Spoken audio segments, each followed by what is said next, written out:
எப்படி தான் பார்த்து பார்த்து சிக்கன் குழம்பு வச்சாலும் டேஸ்ட் இல்லை மனம் இல்லைன்னு சொல்லிட்டு ஃபீல் பண்ணுறீங்களா? இது வரைக்கும் இந்த மாதிரி காய்கறிகள் சேர்த்து சிக்கன் குழம்பு வச்சு சாப்பிடாதவங்க ஒரு முறை செஞ்சு பாருங்கள். வாங்க ஃப்ரெண்ட்ஸ், இதை எப்படி பண்ணுறதுன்னு பார்க்கலாம். இப்போது சிக்கன் குழம்பு வைக்கிறதுக்காக நான் வந்து பார்த்தீங்கன்னா 2 வெங்காயம் எடுத்திருக்கேன். வெங்காயத்தை மிக்சி ஜாரில் கட் பண்ணிவிட்டு சேர்த்துக்கலாம். இது கூட 10 பல்லு பூண்டு, சின்ன துண்டு அளவுக்கு வந்து இஞ்சி சேர்த்துட்டு இந்த 3ஐயுமே சேர்த்து மிக்சியில் தண்ணி ஊற்றாமல் இந்த மாதிரி நைஸாக அரைச்சி ஒரு பவுலுக்கு மாற்றிக்கலாம். இப்போ அடுத்ததாக பார்த்தீங்கன்னா இதில் அரை முடி அளவுக்கு வந்து தேங்காய் சேர்த்துருக்கேன். தேங்காயை நல்லா தண்ணி விட்டு நல்லா விழுதாட்டம் அரைச்சி இதையுமே ஒரு பவுலுக்கு மாற்றிக்கலாம்.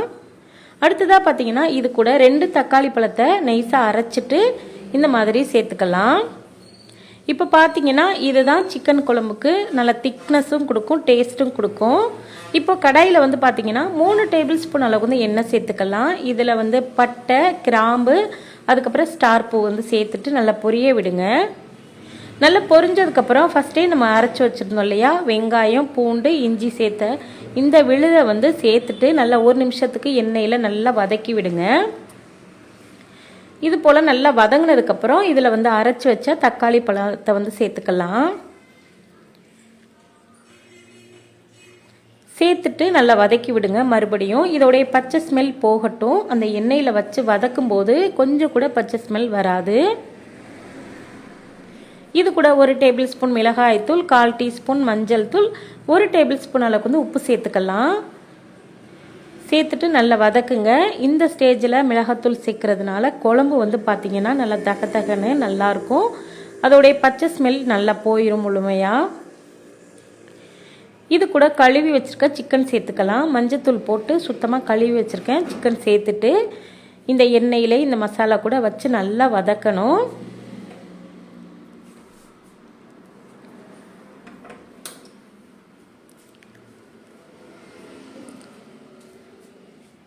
இந்த மாதிரி பக்குவத்துக்கு நல்லா வதங்கினதுக்கப்புறம் இதில் வந்து 2 டேபிள் ஸ்பூன் அளவுக்கு வந்து மல்லித்தூள் வந்து சேர்த்துக்கலாம். இந்த மல்லித்தூளில் நிறைய மசாலா பொருட்கள்லாம் சேர்த்து அரைச்சிருக்கேன்.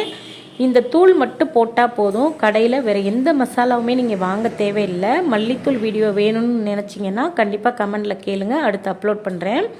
மல்லித்தூளை வந்து சேர்த்துட்டு இதில் வந்து 3லேருந்து 4 டம்ளர் அளவுக்கு வந்து தண்ணி சேர்த்துக்கலாம். நம்ம எடுத்துருக்கிறது 1 கிலோ சிக்கன் எடுத்துருக்கோம் இல்லையா, அதனால் 4 டம்ளர் அளவுக்கு வந்து தண்ணி சேர்த்துட்டு நல்லா ஒரு முறை நல்லா கலந்துருங்க. கலந்து விட்டு ஃபஸ்ட்டே நம்ம அரைச்சி வச்சிருந்தோம் இல்லையா தேங்காய் விழுது, இதை வந்து சேர்த்துக்கலாம். கடைசியாக சேர்க்க வேண்டாம். இந்த ஸ்டேஜில் தண்ணி சேர்த்ததுமே தேங்காய் விழுதை சேர்த்துட்டு நல்லா வேக விடணும். இப்போ பார்த்தீங்கன்னா நம்ம சிக்கன் குழம்பு நல்லா வெந்துக்கிட்டு இருக்கு. இது வந்து பார்த்தீங்கன்னா 1 நிமிஷத்துக்கு நல்லா கொதிக்கட்டும். 1 நிமிஷத்துலேயே நம்ம வந்து பார்த்தீங்கன்னா அடுத்ததாக இதில் வந்து உருளைக்கிழங்கு வந்து சேர்க்கணும். சிக்கன் குழம்புல உருளைக்கிழங்கு போட்டு சாப்பிட யாருக்கெல்லாம் பிடிக்குன்னு சொல்லிட்டு கமெண்டில் சொல்லுங்கள். எனக்கு ரொம்ப ரொம்ப பிடிக்குங்க. இந்த உருளைக்கிழங்கு சேர்க்கும்போது சிக்கன் எடுத்து சாப்பிட்ட மாதிரி ஒரு டேஸ்ட்டில் இருக்கும். இதில் வந்து காலிஃப்ளவர், நான் வந்து பார்த்திங்கன்னா பாதி காலிஃப்ளவரை வந்து சுடுதண்ணியில் மஞ்சத்தூள் போட்டு வச்சுருந்தேன். அதை வந்து கழுவிட்டு சேர்த்துக்கிட்டேன். காலிஃப்ளவரும் உருளைக்கிழங்கும் சாப்பிடும்போது இந்த சிக்கன் குழம்புல அப்படியே சிக்கன் எடுத்து சாப்பிட்ட மாதிரி ஒரு டேஸ்ட்டில் இருக்குங்க. ஒரு பழமொழி சொல்லுவாங்க இல்லையா, பூவோட நார் சேர்ந்தா மணக்குன்னு சொல்லிட்டு, அந்த மாதிரி சிக்கனோட இந்த காலிஃப்ளவரும் அதுக்கப்புறம் உருளைக்கிழங்கும் சேர்க்கும்போது ரொம்ப ரொம்ப டேஸ்ட்டாக இருக்கும்.